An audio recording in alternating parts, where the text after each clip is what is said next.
1000 सालों बाद फिर पिशाच जिंदा हुआ। एक औरत ने अपने प्रेमी को आखिरी तोहफा दिया, मौत। उसे चूमा, ताबूत में बंद किया, लोहे की मोटी जंजीरों से सील किया और जमीन के नीचे दफना दिया। 1000 साल बाद कुछ मजदूरों ने वो ताबूत खोद निकाला। सबको लगा कोई खजाना होगा, लेकिन जैसे ही जंजीरें टूटी एक भयानक पिशाच बाहर निकला। उसने सबका खून पी लिया और अपने पुराने महल की ओर निकल पड़ा। महल में लाइट जल रही थी। 2 बच्चे टीवी देख रहे थे। लड़की डर गई, लेकिन लड़का उसे पहचान गया, घर की दीवार पर लगी तस्वीर से। पिशाच मुस्कुराया। ये उसके वंशज थे। तभी आई एलिजाबेथ, हवेली की नई मालिक। उसने पिशाच को ठग समझा।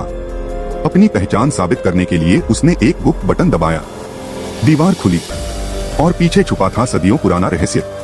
लेकिन अब हवेली पर एलिजाबेथ का हक था और पिशाच की असली जंग अब शुरू होने वाली थी। एक रात माँ ने कुछ ऐसा देखा जिसने उसकी रूह को हिला दिया।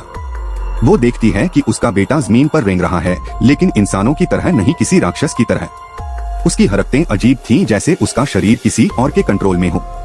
तभी उसने कुछ ऐसा किया जिससे माँ के होश उड़ गए। उस बेटे ने एक बड़ी मकड़ी को पकड़ा और खा लिया जैसे ये उसके लिए आम बात हो।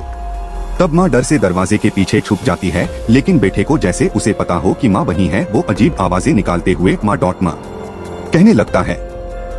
माँ ने डर को अपने ऊपर हावी नहीं होने दिया और जैसे कुछ हुआ ही नहीं हो वैसा दिखाने लगी। अगली सुबह वो खाना जिसे उसका बेटा हमेशा खाने से मना करता था, अब वो बड़े मजे से खा रहा था। तभी उसे समझ आ गया, ये बेटा मेरा बेटा नहीं है। अब वो बेटा छुपने की एक्टिंग नहीं करता था, वो ओमा को धक्का देने लगा, चीजें तोड़ने लगा, गुस्सा होने लगा, जैसे उसे घर से निकाल देना चाहता हो।